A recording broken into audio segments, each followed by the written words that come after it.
Pernah nggak sih jual saham karena panik? Nggak lama kemudian nyesel. Nah, di pembahasan kali ini kita bakal kupas tuntas cara nghindarin jebakan itu. Ada strategi jitu buat bertahan dari yang namanya fake sell-off alias aksi jual palsu. Oke, coba kita jawab jujur pertanyaan ini. Pernah merasa tertekan banget buat jual saham? Padahal di dalam hati, logika bilang tahan dulu. Kalau iya, Anda nggak sendirian kok. Percaya deh, perasaan itu emang sengaja diciptakan. Dan sekarang kita bakal bongkar siapa dalangnya dan apa maunya mereka. Bayangin deh, pasar saham itu kayak medan perang. Tapi ini bukan perang fisik yang pakai senjata ya. Ini perang psikologis, perang mental. Bahayanya itu nggak kelihatan, nyerangnya diam-diam. Dan target utamanya? Ya investor individu kayak kita-kita ini yang biasa disebut investor retail. Nah, ini yang paling penting buat diingat. Di medan perang ini, apa yang kita lihat belum tentu beneran terjadi.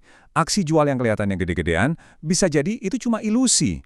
Ilusi yang sengaja dibuat dengan tujuan tertentu. Terus siapa dong arsitek di balik semua ilusi ini? Siapa yang bikin serangan ini? Nah, mereka ini dikenal dengan sebutan market makers. Mereka lah otaknya. Oke, jadi apa sih market makers itu dalam konteks ini? Gini, mereka itu bukan yang langsung jual saham dalam jumlah raksasa. Oh, bukan. Cara main mereka lebih halus, lebih licik. Mereka itu terus-terusan ngelempar order jual, tapi kecil-kecil, sedikit-sedikit, tapi nggak berhenti-berhenti. Tujuannya apa? Cuma satu, bikin panik. Mereka mau menggoyahkan investor retail yang mereka anggap sebagai tangan-tangan lemah sampai kita semua ketakutan dan akhirnya jual rugi. Ini murni permainan psikologis yang nyerang emosi kita. Sekarang, ayo kita bedah lebih dalam lagi. Gimana sih serangan fake sell-off ini bekerja? Anggap aja ini ujian mental. Ujian buat ngukur seberapa kuat keyakinan kita sama saham yang kita pegang. Ini cara kerjanya, pelan-pelan tapi pasti. Pertama muncul satu order jual kecil di layar, terus muncul lagi satu. Ada lagi, dan lagi. Kelihatannya sepele kan, tapi bayangin itu kayak tetesan air yang terus-terusan jatuh. Lama-lama jadi banjir. Nah, rentetan order kecil ini menciptakan ilusi seolah-olah ada aksi jual besar-besaran. Tujuannya? Bikin kita panik. Tapi tenang, setiap serangan pasti ada cara buat ngelawannya. Untuk serangan psikologis kayak gini, ada strategi balasan yang keren banget. Inilah rahasia kita buat bertahan. Kenalin, namanya siasat haki kucing. Unik ya namanya, tapi ada alasannya. Bayangin seekor kucing. Dia kan tenang, sabar, ngamatin dulu situasi sebelum bertindak. Nah, strategi ini persis kayak gitu.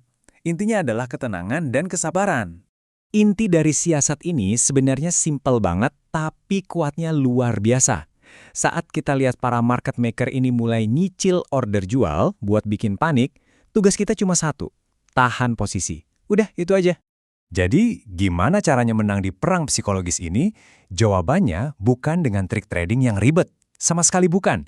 Kuncinya cuma satu, disiplin. Langkah kemenangan kita adalah dengan nggak ngapa-ngapain. Cukup bertahan, biarin aja badai palsu itu lewat. Nah, di sini ada dua jalan. Jalan pertama, kita panik, kita jual. Hasilnya, kita digoyang sampai jatuh. Persis seperti yang mereka mau. Tapi di jalan kedua, kita pakai siasat haki kucing. Kita bertahan. Dan hasilnya, kita nggak cuma selamat, kita menang. Jadi, kalau ada satu hal yang harus banget diingat dari pembahasan ini, ya ini dia. Tahan posisi Anda. Saat badai palsu itu datang, jurus paling ampuh justru adalah dengan tidak melakukan apa-apa. Jangan sampai ilusi mereka mengalahkan logika kita.